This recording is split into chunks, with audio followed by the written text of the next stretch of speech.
Lista na zona oeste de São Paulo. Boa noite, Luísa. Boa noite, Andresa. Boa noite a todos. Matheus Falevini é professor, doutor em Direito Penal pela USP e professor de Direito Penal e Processual em 2 universidades privadas de São Paulo.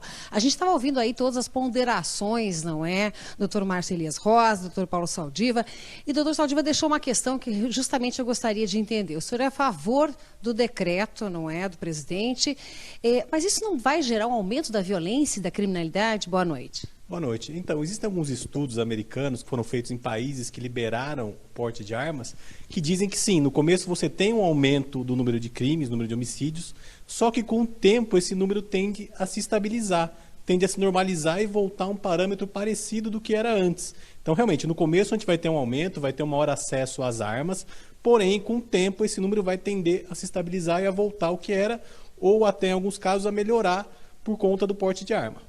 Foi isso que a prática mostrou. Sim, foi isso que a prática mostrou em algumas circunstâncias. É lógico que o crime não depende só do porte de arma. Existem outras questões sociológicas, questões culturais, históricas que levam à prática do crime. Não só o porte de arma. Mas, sim, havendo essa liberação do porte, no início há um aumento, porém, com o tempo, tende-se a estabilizar esse número de homicídios. Bom, como o presidente falou e como falaram os nossos comentaristas, era uma promessa de campanha do presidente Bolsonaro. Agora, o último levantamento feito pelo IBGE mostrou que 61%, portanto, a maioria dos brasileiros, são contra a ampliação do acesso às armas. Como é que o senhor vê isso nesse momento? Sim, a questão do decreto, na verdade, ele não modifica a lei, o que ele faz é criar alguns critérios objetivos para a concessão do porte de arma.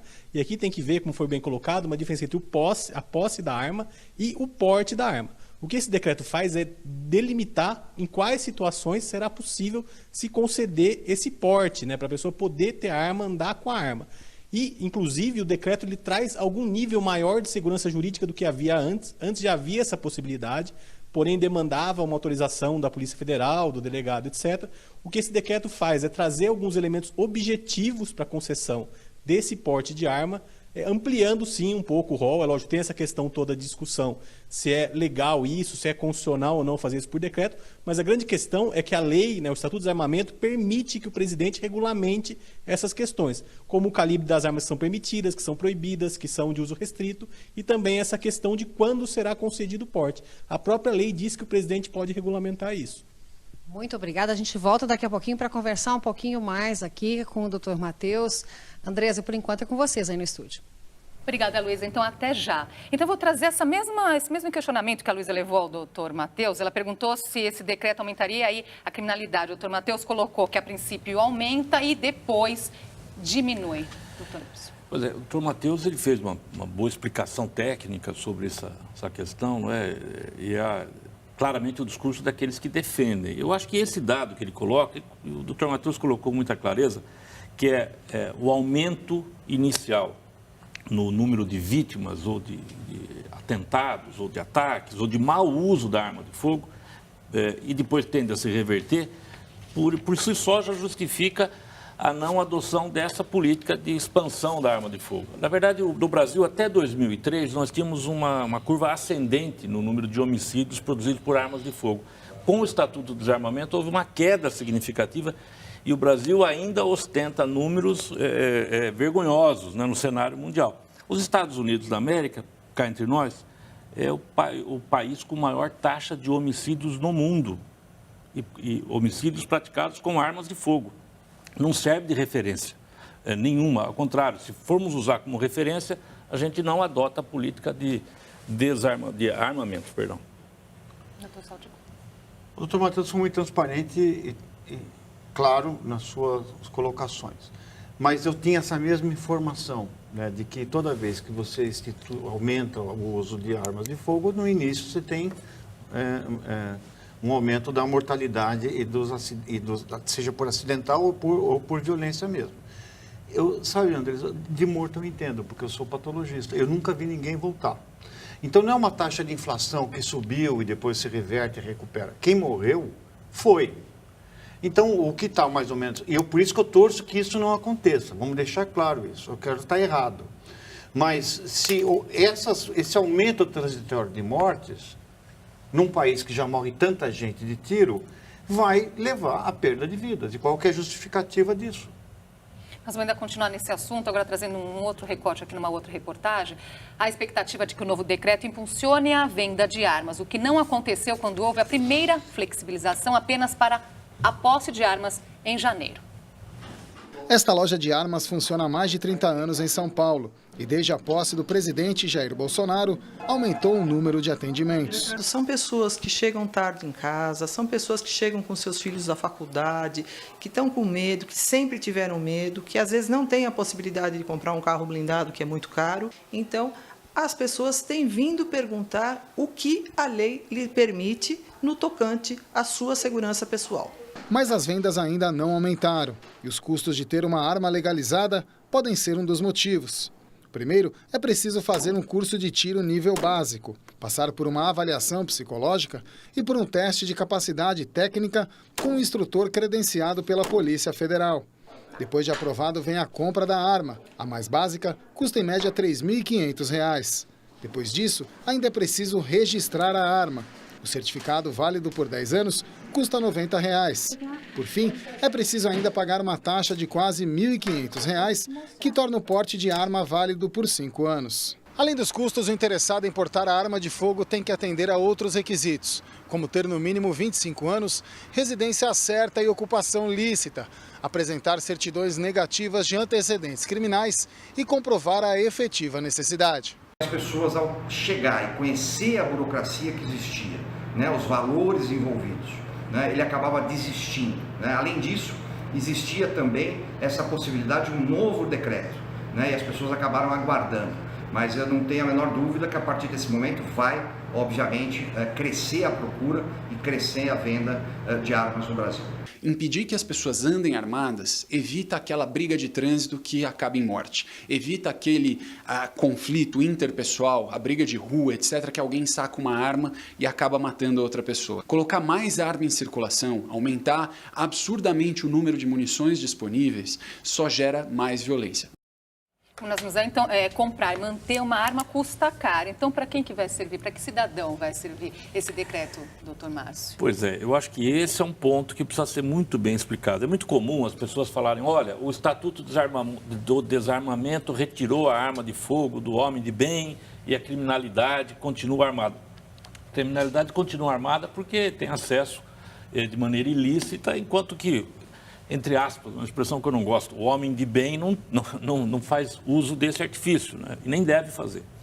Mas o fato é que, se nós pesquisarmos a arma de fogo utilizada nos crimes contra o patrimônio, crimes contra a vida, a violência doméstica, essa arma de fogo, muitas vezes, tem origem lícita.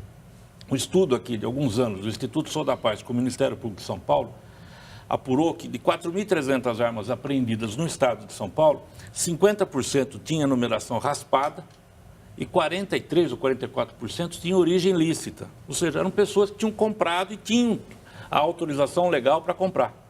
Ou era vigilante, empresa de vigilância ou um profissional que tinha autorização, mas que em algum momento foi vítima de um crime de roubo e a arma foi levada para a criminalidade.